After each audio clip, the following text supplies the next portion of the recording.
재수사 끝에 성접대와 거액의 뇌물을 받은 혐의로 기소된 김학의 전 법무부 차관의 파기환송심 재판이 이번 주에 시작됩니다.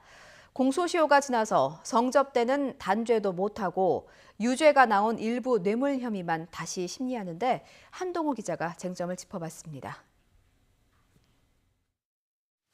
2달 전 대법원은 김학의 전 차관에게 징역 2년 6개월을 선고한 항소심 재판을 다시 하라고 판결했습니다. 유죄로 인정된 4,300만 원어치 뇌물수수 혐의의 핵심 증거, 사업가 최모 씨 증언의 신빙성을 다시 따져봐야 한다는 이유였습니다.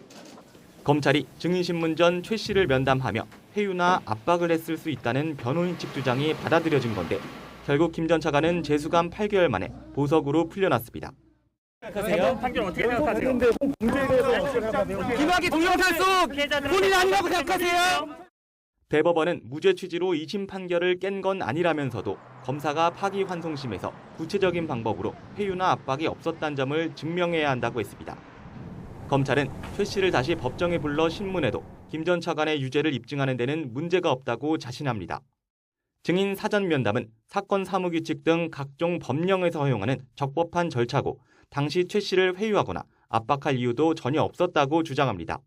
반면 김 전 차관 측은 대법원이 단순히 최 씨가 검찰에 다녀왔다는 이유만으로 진술의 신빙성을 의심했겠느냐며 입증할 책임은 검찰에 있다고 날을 세웠습니다. 일단 당사자인 최 씨는 앞서 YTN과 인터뷰에서 김 전 차관 측에 돈을 보낸 계좌 증거가 추가로 나와 부인할 수 없었을 뿐 검찰의 회유나 압박은 없었다고 주장했습니다. 재판부는 최 씨의 입장과 당시 사전 면담 과정을 기록한 검찰 자료 등을 검증해 김 전 차관의 유무죄를 판단할 전망입니다. 2013년 별장 성접대 동영상 파문으로 사퇴한 김 전 차관은 2차례 검찰의 무혐의 처분 끝에 기소되는 데만 6년이 걸렸습니다.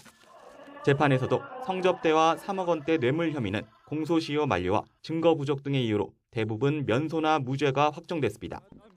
그 사이 불거진 불법 출국 금지 의혹과 재조사 과정의 위법성 논란으로 현 정부 임사들과 검찰 지휘부도 줄줄이 수사 대상에 올랐습니다. 남은 4천만 원어치 뇌물 혐의를 두고 다시 한번 법정 공방을 벌이게 된 김 전 차관은 다음 달 2일 불구속 상태로 파기환송심 첫 재판에 출석할 예정입니다. YTN 한동우입니다.